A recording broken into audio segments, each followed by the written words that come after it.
सुरेंद्र नाम का एक आदमी था जिसका शराब का ठेका था। सुरेंद्र के ठेके पर रोज काफी सारे शराबी आते थे, लेकिन एक आदमी था जो कि हर रोज ही आया करता था। उसका नाम था गुज्जू।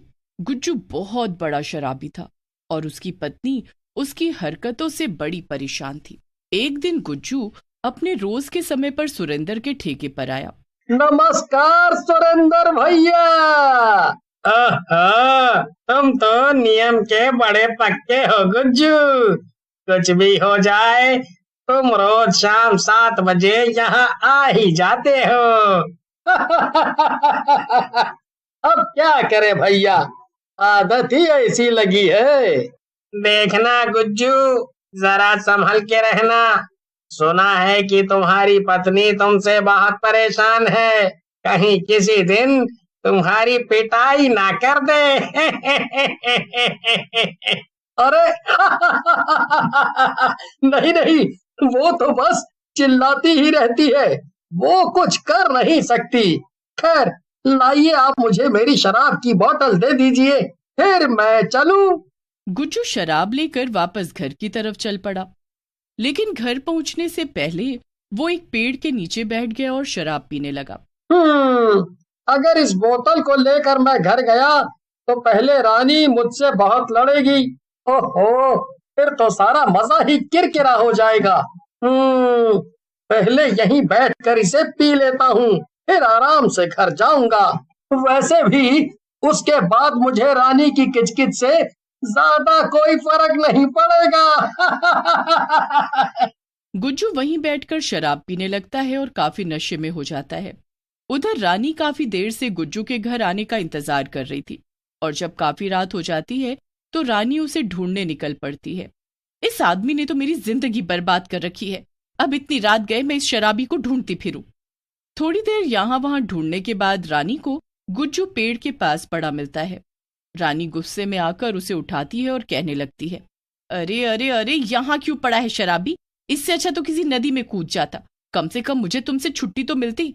गुज्जू बेहोशी की हालत में था और रानी की कही कोई भी बात उसे समझ नहीं आ रही थी। अरे छोड़ मुझे पागल, और जब देखो तब आ जाती है मेरी बेइज्जती करवाने। क्या, चुपचाप जाकर घर में बर्तन मांज, समझ आया कि नहीं?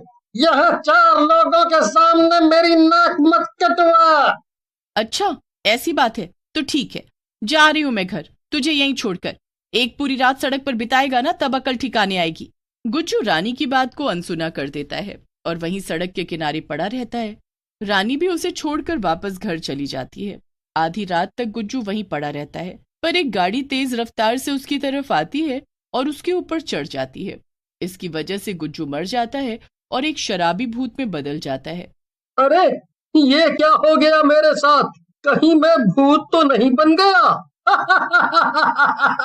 क्या फर्क पड़ता है, अब तो कोई मुझे रोकने टोकने वाला भी नहीं होगा। अब मैं जी भर के शराब पी पाऊंगा। भूत ये बोलकर सुरेंद्र के ठेके की तरफ चल देता है। आधी रात का समय था तो सुरेंद्र के ठेके पर ज्यादा लोग नहीं थे। ओहो, आज तो बड़ी अच्छी कमाई हुई है मेरी। लोग इसी तरह शराब पीते रहे और मुझे लखपति करोड़पति बनाते रहे। भूत को आता देखकर सुरेंद्र डर जाता है और दुकान छोड़कर भाग जाता है। अरे ये मुझे देखकर डर क्यों गया? अरे मैं तो भूल ही गया था कि मैं अब भूत बन गया हूँ। वाह, अब तो शराब के लिए पैसे देने की भी जरूरत नहीं है। भूत बनने के तो बड़े फायदे होते हैं। शराबी भूत वहीं ठेके पर बैठकर काफी सारी शराब पी लेता है और फिर नशे में इधर उधर झूमने लगता है। झूमते झूमते वो सड़क पर आ जाता है। इतना ही नहीं, भूत आसपास से गुजरने वाले लोगों को पकड़ पकड़ कर खा भी रहा था। वाह, जिंदगी हो तो ऐसी, खाओ पियो ऐश करो। वाह, अगर मुझे पहले पता होता कि भूत बनने के इतने फायदे हैं तो मैं कब का मर गया होता। दूर खड़ी एक चुड़ैल ये सब तमाशा देख रही थी। वो तुरंत शराबी भूत को पहचान लेती है। क्या ये सच में गुज्जू भैया है? हे भगवान, ये सब क्या हो रहा है? ये भूत कैसे बन गए? और देखो तो जरा कैसे अभी भी ये शराब के नशे में धुत है। पता नहीं घर पर रानी दीदी का। असल में वो चुड़ैल मरने से पहले रानी के मोहल्ले में ही रहती थी। वो और रानी अच्छे दोस्त हुआ करते थे। यहाँ तक कि चुड़ैल का पति और गुज्जू भी अच्छे दोस्त थे। पर गुज्जू ने चुड़ैल के पति नीरज को भी शराब की बुरी आदत लगवा दी। अक्सर चुड़ैल का पति नशे में उसे मारता था और ऐसे ही एक दिन उसने चुड़ैल को इतना मारा कि वो मर गई और चुड़ैल में बदल गई। पर फिर क्या था, चुड़ैल ने अपने पति को डरा डरा कर मरने के बाद उसकी नशे की आदत छुड़वा दी। मुझे इस गुज्जू से नफरत तो बहुत है, इसी की वजह से मेरी जान गई। पर रानी दीदी का पता नहीं क्या हाल होगा। अभी जाकर उन्हें देख कर आती हूँ। चुड़ैल रानी के घर पहुंच जाती है और खिड़की से झांक कर अंदर देखने लगती है। अंदर रानी अपनी बच्ची परी को सुला रही थी। रानी परी को सुलाकर रोने लगती है। मुझे तो कुछ समझ ही नहीं आ रहा कि आखिर मैं इस आदमी का क्या करूं। हम सबको छोड़कर वो वहां दिन रात सुरेंद्र के ठेके पर बैठा रहता है। न उसे मेरी कोई परवाह है और न ही अपनी बेटी की। मैंने इस आदमी से शादी करके अपनी जिंदगी की सबसे बड़ी भूल की है। चुड़ैल को ये सब देखकर बड़ा दुख होता है। वो धीमे से रानी को खिड़की के पास बुलाती है। रानी, सुनो रानी, इधर आओ। क्या? ये तो एक चुड़ैल है। ये मुझे अपने पास क्यों बुला रही है? हे भगवान, अब मैं क्या करूं? नहीं नहीं, मुझसे डरो मत रानी, इधर आओ। कहो, क्या चाहिए तुम्हें?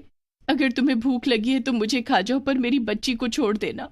नहीं रानी, मैं तुम्हें यहाँ खाने नहीं आई। मैं सरला हूँ, सरला, वही जो तुम्हारी अच्छी दोस्त थी। क्या? सरला? मोहल्ले वाली? तुम तो मर गई थी ना? यानी तुम्हारा पति जो कहता था कि उसे तुम दिखती हो, वो नशे में नहीं कहता था, बल्कि सच में तुम चुड़ैल बन गई और उसे दिखने लगी?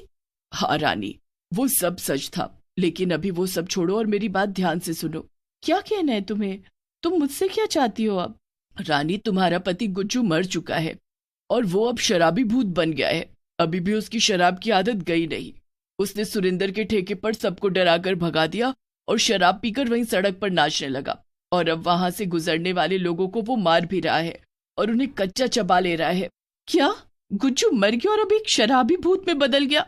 ये सब क्या हो गया? अब मैं क्या करूं? सारा किस्सा सुनकर रानी को बड़ा गुस्सा आता है। आखिर क्या करूं मैं इस आदमी का? इसने तो मेरी जिंदगी नरक बना दी है। अब भूत बनकर भी ये सबको परेशान कर रहा है और शराब पी रहा है। हाँ रानी, पर तुम चिंता मत करो, मैं अभी उसे पकड़कर मारते हुए यहाँ लेकर आती हूँ। फिर हम दोनों मिलकर उसे ऐसा मजा चखाएंगे कि वो सपने में भी शराब को हाथ नहीं लगाएगा। तुम उससे बदला भी ले सकोगी। क्या तुम ऐसा कर सकती हो? ठीक है, मुझे मंजूर है। चुड़ैल जाती है और शराबी भूत को ढूंढने लगती है। वो देखती है कि शराबी भूत एक नाली में उल्टा पड़ा हुआ था। चुड़ैल गुस्से में उस पर जादू कर देती है और शराबी भूत हवा में उड़ने लगता है। चुपचाप लटका रहे हवा में और मेरे साथ चल। चुड़ैल भूत को रानी के घर के बाहर ले आती है और शराबी भूत हवा में झूलता रहता है। पंछी बनो, उड़ता फिरो मस्त गगन में। मुझे क्या, तू तो मुफ्त में शहर घुमा रही है। घुमाती रहे। तभी चुड़ैल अपना जादू तोड़ देती है और शराबी भूत धम से जमीन पर गिर पड़ता है। रानी भी शोर शराबा सुनकर बाहर आ जाती है। चुड़ैल जादू करती है और उसके हाथ में 2 जादुई डंडे आ जाते हैं। ये लो रानी, ये जादुई डंडे हैं। इससे जब तुम इस शराबी भूत को मारोगी ना, तो इसमें से करंट निकलेगा और इसे डर लगेगा, जिससे इसका सारा नशा चुटकियों में उतर जाएगा। रानी वो डंडा ले लेती है और रानी और चुड़ैल मिलकर शराबी भूत की खूब पिटाई करते हैं। काफी देर तक मारने के बाद रानी घर से बर्फीला पानी ले आती है और भूत पर डाल देती है, जिससे कि उसका सारा नशा उतर जाता है। तभी शराबी भूत की नजर अपने घर की खिड़की पर पड़ती है। वहां पर उसकी बेटी परी घर के अंदर से खड़े होकर उसे देख रही थी। फिर भूत रानी की तरफ देखता है और उसे खुद पर बहुत शर्म आती है। मुझे माफ कर दो, पर मैं क्या करूं? मुझे अभी भी शराब पीने का ही दिल कर रहा है। मेरा खुद पर कोई कंट्रोल नहीं है। मेरे पास एक तरीका है जिससे हमें इससे छुटकारा मिल जाएगा। इतना बोलकर चुड़ैल जादू से शराबी भूत को एक बड़े से डिब्बे में बंद कर देती है।